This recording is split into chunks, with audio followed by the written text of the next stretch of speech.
I said at the opening of this discussion that you work closely with Chief Obafemi Awolowo.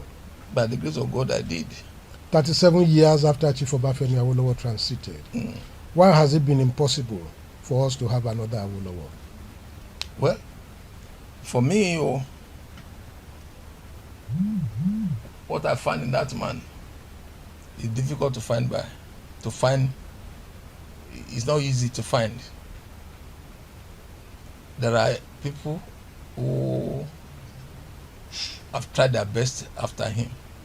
They have done their best too, with their own gift and talent. Papa Jashin did his very best. Senator Abramadesan did his very best. She's left for the rest of it. Those who are there now are doing their best, their very best. But see, the likes of Awolowo and were really produced by nationalities. Is it that he came before his time? He came before his time, certainly. That is an appropriate word. He came before his time. He came before his time. He came virtually, truly, before his time. I know there are matters that you take to Chief Awolowo, and he will look at you and say, are you saying that that's possible? He couldn't just believe certain things. He was such a decent, thoroughbred Democrat who believe in the unalterable law of life, and he will work according to those specifications, no matter whose ox is God. Okay. He was not given to frivolities. He had always wanted the best for every other person. Here was a man who was building up the children of his aides, of his house. Yes. So he didn't want a situation where their own children will be serving his own children again, giving them opportunity to advance, because he knows that education is a leveler. That's why I was ready to spend even 40% of the total revenue of Western Nigeria on education.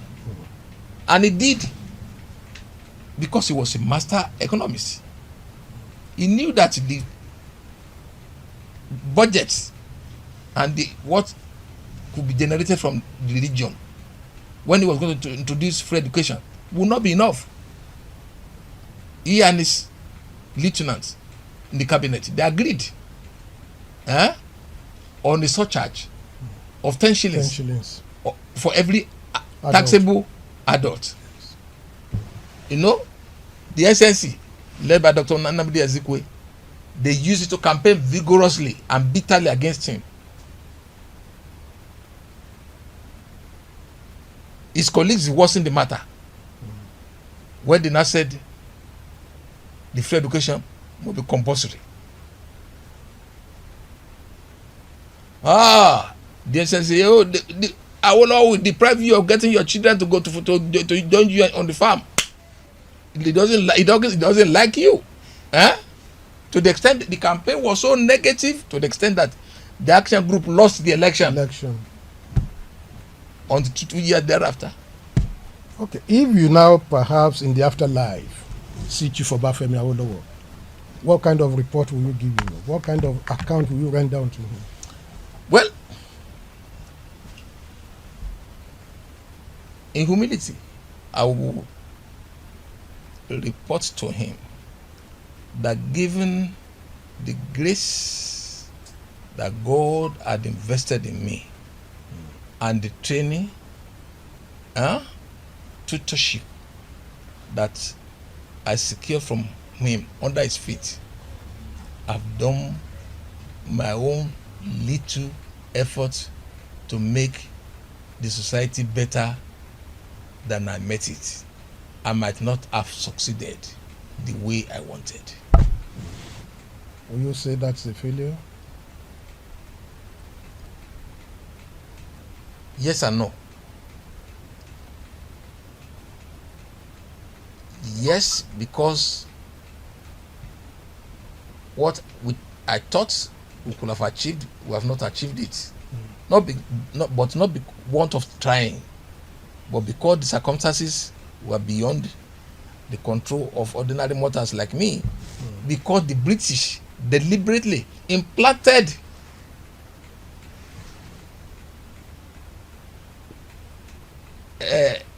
the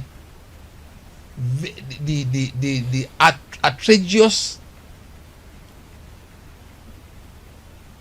political configuration they have United Kingdom in Nigeria today.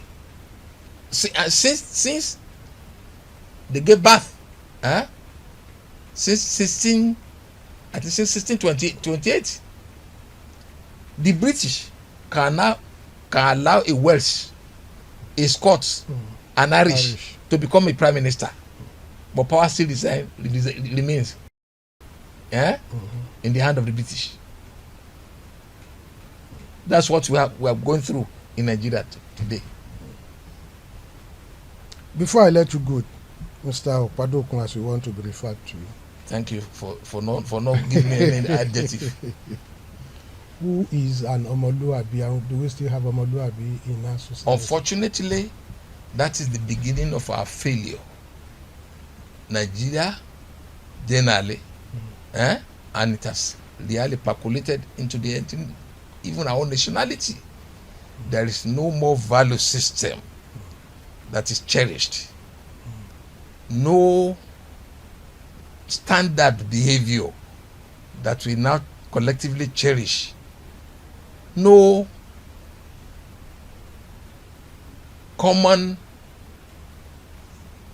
nationality objective which are being pursued in the overall interest of the nationality and the society. And Chief Awolowo had this saying. I think that is the last thing I'm going to say. I'm not going to entertain any more questions. He said, whenever you come to a crossroad where you have to make a choice between promoting community interest and your personal interest, that it is your own interest to promote the community interest. Wherein, if you promoted the community interest, your own personal interest will be protected. But if you pursue and promoted personal interest over and above community interest, you will fail in your endeavor.